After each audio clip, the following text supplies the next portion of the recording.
Hi there, Sandra here. I'm going to go through all the new functions that are in Shortcuts Lot 6. So I've got my crib sheet here, courtesy of Sandy. I'm going to go through them all. I have been beta testing the latest version, and now that it is actually released, I can tell you a bit more about it. From the user interface, the main screen, i.e. here, shapes can now be positioned above and to the left of the page boundaries. So we can actually go to View and we can zoom out. For some reason, and I don't know why it is, I get a grey block appearing every time I open up. Nobody else seems to have found this problem, but I get it. It doesn't make any difference. I just click and it goes away, but it does appear. So now we can put things around the edges if we so wish. You can toggle the project bar on and off. So if we go to View, hide the project bar disappears. It gives you a bit more room. That's what it is. You can do the same with the page bar. So now you have a choice whether you want to see them or not. Customizable arrow shape. Now this is down here and we now have an arrow. So I will just draw an arrow here and you can do different shapes, sizes, whatever of arrows. It's just a different shape in the toolbox. You're now able to reverse selected shapes, fill and stroke colors from the fill and stroke panel. I can go to here and this, I am told, is called a hamburger. Sort of. Yeah, I just call it a context menu. So we can swap the fill and the stroke. And there you go. So now I'm going to swap it back again. We now have a pop-up menu of 51 basic colours and custom colours. And this, let's go for the fill item. We have basic colours and then we have custom colours, so you can put your own colours in there. But we have the basic colours and you just scroll up and down and decide which ones you want. So you have more colour options. We can replace colours in shapes by using the tool panel. So if I've got, let's go for this one down here, I can go here and this is going to copy the fill and stroke, or I've got old colour to new colour. So if I go on the old one, click that, and I want the new colour to be red, and then replace it, then you get that. So you can change the colour. Fill stroke panel on the icon again. Select all shapes with a particular fill or stroke colour. I can say use this one as an example, and my fill colour, come over here and select all with the same fill, and it will do that. And then if you want to, you can right click and you can group them. So this is handy if you don't have the Pro version, which allows you to cut by colour in the cut window. You can group all your colours in here and then you just switch your layers on and off and you just cut whichever one you want. If you choose to go from here, you can just cut selection, in which case it's only going to cut those out.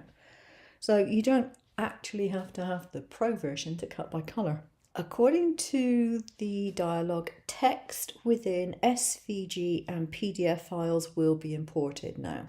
I haven't tested that one out particularly. It's not something I've ever really needed to do, but that is a new one on the list. In editing and designing, path divide, the intersection is cut out from both shapes, thus resulting in 3 shapes. I'm going to go for circles, like this. There we go. Select this, go to path and divide. And we now have 3 shapes. There we go. Very useful. Nice to know we got that. There's another one which is path divide below, which is similar to intersection but retains the original below layer.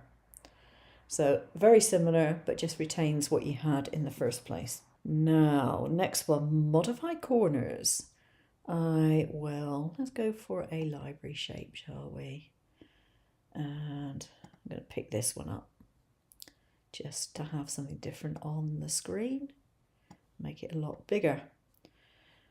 Okay, so this is in the editing and designing path, round corners. So it's under the path menu and it will round them according to the figure in here. So there we go.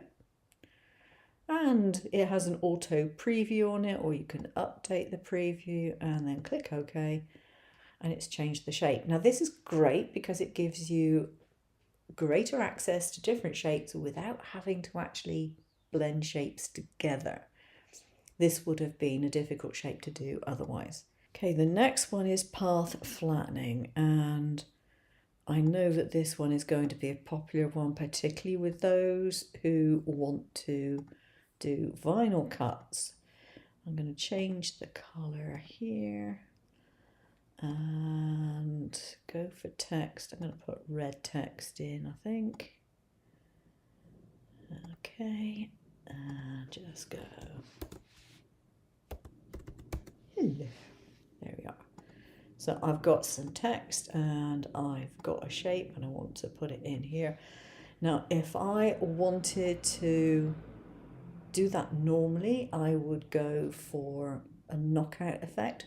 But you can't always do a knockout if it's got more than one layer of text and shapes and things like that. You can't necessarily do an object knockout. So you can go to the path and you can flatten it. Now it looks exactly the same, but if I take this, you can see that it's taken that out of there. Data source. I have done a separate video on data source. Data such as a list of names and addresses to fill shapes with each name, sequential dates and numbers, plus importing images and colours for different items. So you generally use a spreadsheet which has got the information. You import the information from a spreadsheet. Effects, line fill. We've got optional pattern fills besides straight lines. I've done another separate video on this one. And we have linear, fade radial, fade linear, contour and raise. I'm not going to show you all of them, but those are what we're talking about there. As I said, I did a whole video on that. Rhinestones, we have some different effects for rhinestones. So let's go to rhinestones. So we now have outline and fill, so you can have either or both. And what happens if you have a shape and you put rhinestones on? I'm just going to click OK there. And what you do is you select it, right click, break it apart. And then in the layers, you will see that we have the infill and we have the outline. So we can select, I've got it locked. Why did I lock that? I have no idea. We can select the outline and we can move that away. We can alter it. We can put it back again. So that's really a convenient thing to be able to do. You can add multiple outlines to a design. You've got different pattern fill options. If I go back to the rhinestones, here we go. We have these pattern fills that you can do as well. And there is a new apparel category with 14 additional templates if you want that kind of thing as well. Right, let's get rid of this. Change number 21, create any of 6 types of barcodes. That is under the effects menu. I have done a video on that. Effects, cast, shadow. I've done one on that as well. Monogram, I've done one on that, and I've done one on rays. And I've also, I think I included one on rhinestone scatter. I think I did. I will very quickly do a little demonstration of that one. I think I did it, but I can't swear to it. Okay, so if we go up to effects and we do rhinestone scatter, we have various options of changing things, and you can change the color as well if you want to, or add custom colors. You can change the shape, and then you have these different things that would happen with this particular shape. So you could go for a contour and you click OK, and then you have your rhinestones around your shape. Useful if you want to do a combination of vinyl plus rhinestones, I would imagine. Tracing. On image tracing, you're able to change the current trace line to an offset or an inset path while still in the trace window. So basically you can do the offset while you're still tracing, and it will import with an offset or an inset depending on which you set it to. Preview window. Now this will show up score lines. They've been added to the preview settings. If I select some of these, go to the wrench, and instead of cut I put in score.